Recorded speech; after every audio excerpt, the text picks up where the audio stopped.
paz de Cristo para todos, sejam muito bem-vindos para mais uma sequência de videoaulas aqui no nosso canal. Eu sou o professor Denis Pereira, há mais de 25 anos atuamos com a escola dominical, liderança de juventude na igreja e pregação da palavra também. E é um prazer semanalmente termos aqui esse nosso encontro com professores, superintendentes, coordenadores, pastores, dirigentes, alunos e todos que amam a palavra de Deus e a escola dominical. Se não está inscrito no canal ainda, inscreva-se e ajude-nos a chegar a 30 mil inscritos por aqui. Quanto mais pessoas inscritas, mais alcance. Quanto mais alcance, mais a palavra de Deus alcança mais pessoas. Deixe o seu like, clique aqui neste joinha que tem aqui embaixo e deixe o seu comentário, fale para nós de onde você nos assiste, para sabermos até onde o nosso conteúdo está alcançando. Aqui na descrição dos vídeos tem todas as minhas redes sociais, incluindo meu WhatsApp. Será um prazer atender o convite da sua igreja, do seu departamento, para ministrarmos a palavra de Deus. Tem dois links aqui também muito interessantes. O primeiro link é do treinamento Transforme Suas Alas. Para você que em 2025 quer investir e aprimorar o seu trabalho como professor da escola dominical, clica aqui no primeiro link que eu te espero lá na sala de treinamento. O segundo link são dois livros de minha autoria que estão aí à disposição de vocês. Um livro chamado O Propósito é Maior que Sua Dor e o outro livro que é um livro sobre relacionamentos para jovens e para adolescentes e para liderança também. Tudo isso está à sua disposição, é só clicar aqui nos links abaixo na descrição. Bora para a nossa aula de hoje? Pegue Bíblia, revista, papel, bloco de notas e vamos juntos preparar mais uma aula da escola dominical. A monarquia em Israel. O texto em destaque está em 1 Samuel 8 e versículo 5, parte B. Constitui-nos, pois agora, um rei sobre nós, para que ele nos julgue como o tem todas as nações. Eu quero que você anote isso aqui, esse finalzinho, como o tem todas as nações. Daqui a pouco nós voltaremos aqui.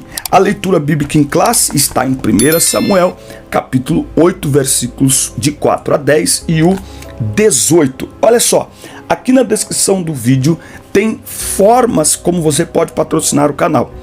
Uma delas é adquirindo dois cursos que estão disponíveis aqui, tá certo? São cursos online em vídeo para você fazer no conforto de sua casa. Um é o curso do Professor Inesquecível da EBD e o outro é o curso de interpretação bíblica de Gênesis Apocalipse. São dois materiais extremamente importantes para quem ama a palavra de Deus e ama ensinar. E ao adquirir, você estará nos ajudando por aqui também, tá certo? Muito bem, olha só. Lembrando, na descrição do vídeo tem um link assim, ó, acesse meu site, tem meu WhatsApp, tem WhatsApp para você acessar grupos de professores da IBD, você fala comigo também, estamos à disposição dos irmãos para atender, convites para ministrações, será um prazer em 2022 conhecê-los pessoalmente e nós temos aqui as videoaulas semanalmente para as classes de jovens, juvenis, adultos e adolescentes, anote aí. Muito bem, tópico 1, o povo pede um rei. Aqui tem algo muito importante aqui, ó. O povo pede um rei. Toda a nação de Israel andava dispersa espiritualmente quando estava sob as orientações do sumo sacerdote Eli, ok? Todo o povo, na época de Eli, o povo estava disperso espiritualmente, porque tanto Eli quanto seus filhos, Ofni e Finéias, eles estavam ali.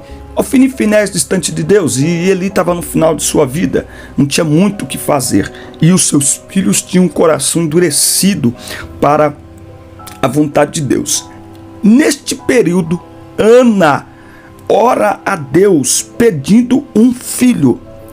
E na oração de Ana, ela faz um voto a Deus dizendo que se Deus lhe desse um filho, um homem, um varão, ela o consagraria a Deus. Então Deus atendeu o pedido de Ana e deu a ela um filho, Samuel. E Ana o consagrou ao Senhor. E Samuel se tornou profeta, juiz e sacerdote, um dos maiores que a história de Israel já teve, e é exatamente Samuel que vai fazer parte deste momento tão importante da história de Israel, que é essa transição da teocracia para a monarquia. O povo errou em pedir um rei? É a primeira pergunta que quero fazer e você responde aí nos comentários. Responde aí. O povo errou ao pedir o rei? Preste atenção. Muitas vezes nós não prestamos atenção na intenção das palavras. E é isso que nós vamos perceber aqui. Olha só. Transição na forma de governo. Após a morte do sumo sacerdote Eli e seus 2 filhos, Samuel passou a ser a autoridade máxima sobre o povo. Então Israel vivia sobre o regime da teocracia.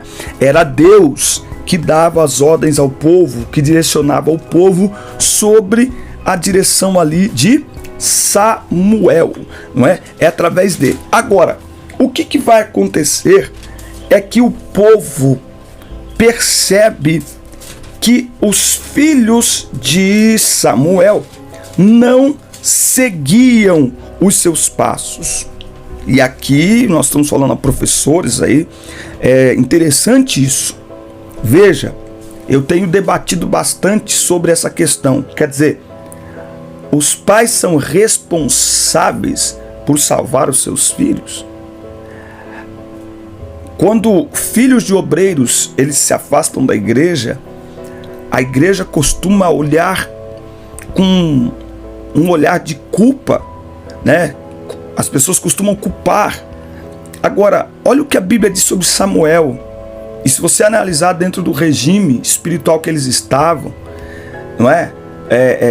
Era comum os pais ensinarem a palavra de Deus desde pequeno aos seus filhos, muito mais do que é hoje nos nossos dias. Mas olha o que diz o versículo 3 do capítulo 8, do capítulo 8 de 1 Samuel. Olha só. Porém seus filhos, os filhos de Samuel, não andaram pelos caminhos dele. Antes se inclinaram à avareza e tomaram presentes e perverteram o juízo. Olha o versículo 5, quando os anciãos de Israel vieram até Samuel e disseram-lhe: eis que já estás velho, e teus filhos não andam pelos teus caminhos. Então mesmo Samuel, sendo um homem íntegro, não é? Os seus filhos escolheram não seguir os caminhos do pai. E o povo percebeu isso. E aí eles disseram: constitui-nos, pois agora um rei sobre nós, para que ele nos julgue, como tem todas as nações. Então veja, o povo errou ao pedir um rei? Não. Então qual que é o problema aqui? O problema é que a intenção está aqui. Eles queriam um rei para serem parecidos com as outras nações. Como as outras nações, o povo de Israel, ele sempre teve uma mania. Qual mania? Tentar imitar os outros reinos, as roupas, o jeito, a cultura. Por quê? Porque eles eram diferentes. Eles não tinham imagem de escultura, mas nas primeiras oportunidades que tiveram, já começando lá com Moisés, já fizeram uma imagem para adorar. Para quê? Para se parecer com as outras nações. Então o problema não é pedir um rei. O problema é a motivação. Nós queremos um rei para que a gente fique parecido com as outras nações, né? Então esse é um grande problema nosso. Deus tem projetos exclusivos para nós, mas nós queremos coisas comuns. Nós queremos imitar os outros. Muito bem. Tópico 2. O primeiro rei de Israel. E novamente, se você não se inscreveu ainda, inscreva-se. É importantíssimo. Dê joia. Comenta o vídeo. E lembre-se, nós estamos aqui para ajudar você a preparar a sua aula. Nós não estamos aqui para você escutar e repetir. Não, você vai escutando, meditando, Deus vai falando ao seu coração e você vai anotando e preparando a sua aula. Por isso, se for necessário, assista quantas vezes quiser, dá pausa, volta, adianta, enfim. Tópico 2. O primeiro rei de Israel. O rei escolhido pelo povo. Agora, vamos lá. No pedido de um rei, ficava claro que o povo queria queria imitar as nações vizinhas. Eles queriam imitar. Eles não queriam um rei simplesmente, não. É que eles queriam parecer com as nações vizinhas. Saul foi ungido rei pelo profeta Samuel na ocasião da perda das jumentas, não é? Mas no dia de se apresentar ao povo, ele se escondeu. Saul já estava demonstrando aqui um caráter duvidoso. Agora vale lembrar que Saul foi ungido pelo Senhor. Aí, veja, se Saul foi ungido pelo Senhor, existe muita gente que diz assim: não, mas é que o povo que escolheu Saul, mas Deus ungiu Saul como rei. Então o problema aqui não é quem escolheu, não é quem nomeou, até porque a maneira como Saul ele foi escolhido, não é? Fazia parte de tudo o que estava acontecendo ali naquele momento.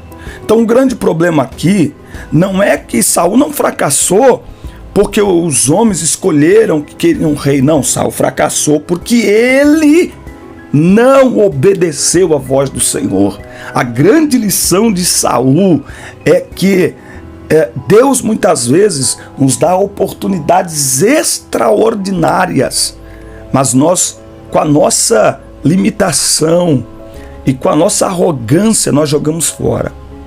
Então a gente tem que prestar muita atenção. Imagine quantas pessoas desejariam ter a oportunidade que Saul teve, mas Saul não aproveitou. Saul não percebeu que estava diante dele. E depois ali de algum tempo, Saul foi então revelando o seu caráter e ele foi rejeitado por Deus, não é? Naquele cenário, né, que todo mundo sabe, em que ele desobedece a ordem do Senhor, não é? Ele tinha que oferecer sacrifícios, na verdade, não era ele que tinha que oferecer, porque ele não era sacerdote, ele tinha que esperar Samuel chegar, ele não chegou, e aí Saul decidiu. Aí ele diz aqui, ó, no capítulo 13 e no versículo 9, não é? Então disse Saul: trazei-me aqui um holocausto e ofertas pacíficas, e ofereceu o holocausto. Ele não podia oferecer o holocausto. Os fins não justificam os meios. Cuidado com as intenções. O crente não pode se guiar por intenção. A intenção é boa, mas se ela está contrária à palavra de Deus, não interessa. Já diz um ditado antigo que de boa intenção o inferno está cheio. E sucedeu que, acabando ele de oferecer o holocausto, eis que Samuel chegou, e Saul lhe saiu ao encontro para o saudar. Então Samuel disse: que fizeste? Disse Saul: eu via que o povo se espalhava e tu não vinhas. Então veja, Saul estava preocupado em agradar o povo. Saul estava preocupado com popularidade. E aí, no entanto, eu quero chamar a atenção aqui nessa questão da rejeição para 1 Samuel, capítulo 16 e 1. O Senhor disse a Samuel: até quando terás dó de Saul? Agora presta atenção: havendo-o eu rejeitado, para que não reine sobre Israel. Preste atenção: Deus rejeitou o reinado de Saul, não Saul. Para Deus, mais importante do que o que você faz é quem você é. O que Deus está querendo fazer aqui? Tratar Saul. Agora a grande questão é essa: será que você aceita descer do trono para Deus te tratar? Misericórdia. Meu Deus do céu. Quantas pessoas estão cometendo um suicídio espiritual porque não aceitam ser tratadas por Deus? Deus está dizendo: desce que eu quero tratar você, desce que eu quero curar você, desce. Mas a pessoa não larga a posição, a pessoa não larga o cargo. Deus rejeitou Saul como rei. O interesse de Deus era restaurar a vida de Saul, mas o coração de Saul estava petrificado, estava endurecido. Que Deus nos guarde disso. Que Deus nos guarde de um coração que não aceite se humilhar diante do Senhor. A palavra do Senhor diz lá em Tiago: humilhai-vos, portanto, debaixo da mão de Deus, porque a seu tempo Ele vos exaltará. Então, se for preciso para ser restaurado, descer do púlpito, descer do palco, descer do trono, desça. É melhor ser restaurado do que se perder completamente. Misericórdia. Tópico 3. O maior rei de Israel. O rei escolhido por Deus. Saul, a gente pode até dizer, ele não foi escolhido por Deus, mas ele foi ungido por Deus. Novamente, Saul foi ungido por Deus. Ah, mas o povo que escolheu. Mas esta maneira como o povo aqui escolheu, que está aqui, ó, 1 Samuel 10, a partir do 17, isso aqui era comum naquela época, tá bom? Isso aqui era comum. Agora Deus ratificou. Isso aqui, inclusive, leva a gente até também a pensar um pouco como que Deus trabalha. Quem é pai e mãe sabe que às vezes o filho pede uma coisa e não é a hora, não é o momento. E às vezes, claro, não sendo nada que, né, seja perigoso, que coloque em risco nada, o pai e a mãe acabam dando para a criança, só para ela ver que não vai dar certo, que vai quebrar, que ela não vai conseguir fazer, sabe? Então veja, o povo quer um rei, tá bom, vocês querem um rei, ok, vocês querem um rei, tá bom, então toma um rei, vocês querem um rei, vamos ver, quando as coisas é do jeito de vocês, sabe? Quando as coisas quando vocês querem colocar a mão para resolver, é assim, ok, Deus respeita essa liberdade nossa. E muitas vezes ele respeita exatamente para mostrar para nós que se quisermos ser bem-sucedidos, devemos seguir a rota que ele estabeleceu, e não a nossa, por mais atraente que ela pareça. Muito bem, Davi surge na história de Israel quando Deus fala com Samuel que levantaria um novo rei, não é? E aí nós temos aquela história maravilhosa, quando Samuel vai até a casa de Jessé, o belemita, e aí ele fala com Jessé, aí passa na frente dele Samá, Abinadab, né, todos os irmãos ali de Davi, e não é nenhum deles. E aí ele fica olhando, Samuel fica admirado com a beleza e com a força dos irmãos de Saul, que eram guerreiros, mas o Senhor diz para Samuel: olha, não atentes para a aparência, porque o Senhor não vê como o homem vê. Não atentes para a sua aparência, nem para a sua estatura, porque eu tenho rejeitado, porque o Senhor não vê como o homem vê. O Senhor olha para o coração. Aí tem gente que diz assim, mas Deus não quer só o coração. Ele quer o coração. Não tem essa de só o coração, ele quer o coração. Por quê? Provérbios 4:23, sobre tudo que se deve guardar, guarde o seu coração, porque dele procedem as saídas da vida, as escolhas, as decisões. É coração, é mente, é alma. Coração é o centro de tudo, é como o motor de um carro. Então, se dominar o coração, domina tudo, mas se não dominar o coração, não tem domínio de nada. Então, Deus escolheu Davi porque Deus conhecia o coração de Davi. Deus conhece o nosso coração. E quando a Bíblia fala de coração, está falando de intenção. Ele conhece as nossas intenções e as nossas motivações. Por trás de cada oração, eu costumo dizer, tem as intenções, tem as motivações. Por trás de cada culto que oferecemos ao Senhor, cada atitude nossa, ela tem por trás intenção e motivação. Intenção e motivação ninguém conhece. As pessoas não enxergam porque elas só enxergam o que está diante dos olhos. Mas o Senhor, que segundo o Salmo 139, aleluia, Ele sonda os corações. Ele conhece até mesmo as palavras que nós ainda não verbalizamos e aquelas que nós não temos condições de verbalizar. Ele conhece o nosso coração. É por isso que muitas vezes ele confunde as pessoas, porque ele levanta alguém que as pessoas olhavam e diziam, mas ele não tem condições, como é que ele está nessa posição? É porque Deus conhece o coração. Ainda durante o reinado de Saul, Davi começou a se destacar, né? A grande diferença entre Davi e Saul é que Davi soube reconhecer quando o Espírito Santo se afastou dele. Humildade. Saul, mesmo ele percebendo que o Espírito de Deus havia saído dele, ele não se humilhou.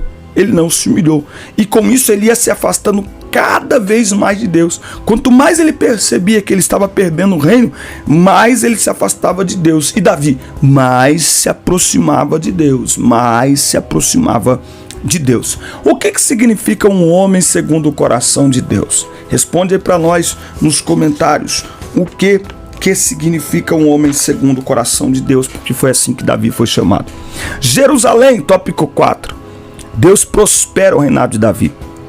Davi se esforçou muito como rei e foi tão bem sucedido que em um período inferior a 10 anos após a morte do rei Saul, ele expandiu o reino desde o Egito até o Golfo de Acaba. Ele foi um grande líder, estrategista, que soube influenciar guerreiros e por meio do companheirismo, diplomacia, conquistas militares, sobretudo, sua constante dependência do Senhor, tornou-se o maior rei que Israel já teve. Então, por exemplo, até hoje, a bandeira de Israel é a estrela de Davi que tem ali, para você ter uma ideia da dimensão que tomou o nome de Davi, o reinado de Davi.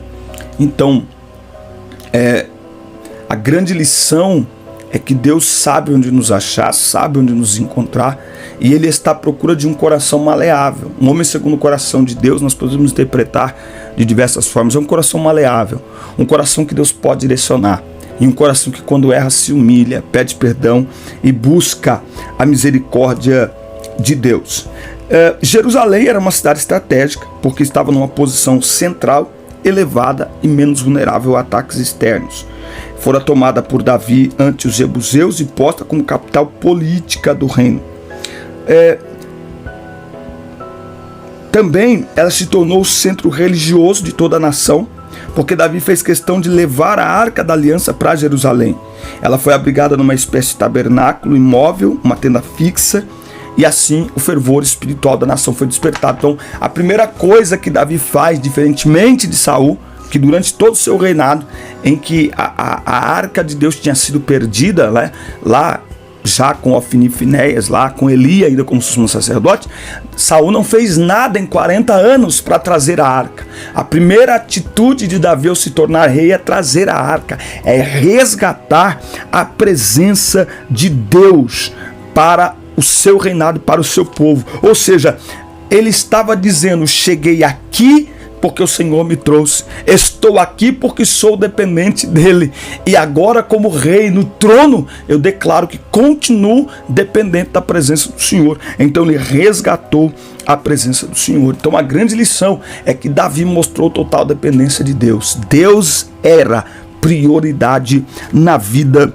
de Davi, e por isso Deus o fez prosperar, e por isso mesmo quando ele errou, ele encontrou perdão, porque para ele melhor do que tudo, que reino, que tesouro, que coroa, que ouro, melhor que tudo era ter a presença de Deus, não é? Então Davi é um exemplo de pessoa que começou bem e terminou bem. Teve os percalços, a Bíblia mostra estes erros de um grande herói, até para mostrar a imparcialidade do texto, mas ele começa bem e termina bem. Ele começa servindo ao Senhor, sendo fiel ao Senhor, e ele termina os seus dias com um sinal de fidelidade a Deus, inspirando gerações, inspirando a cada um de nós a continuarmos, perseverarmos firmes na presença do Senhor. Amém, queridos? Um forte abraço. Assista, curta, compartilhe, inscreva-se no canal e até o nosso próximo encontro. Deus abençoe.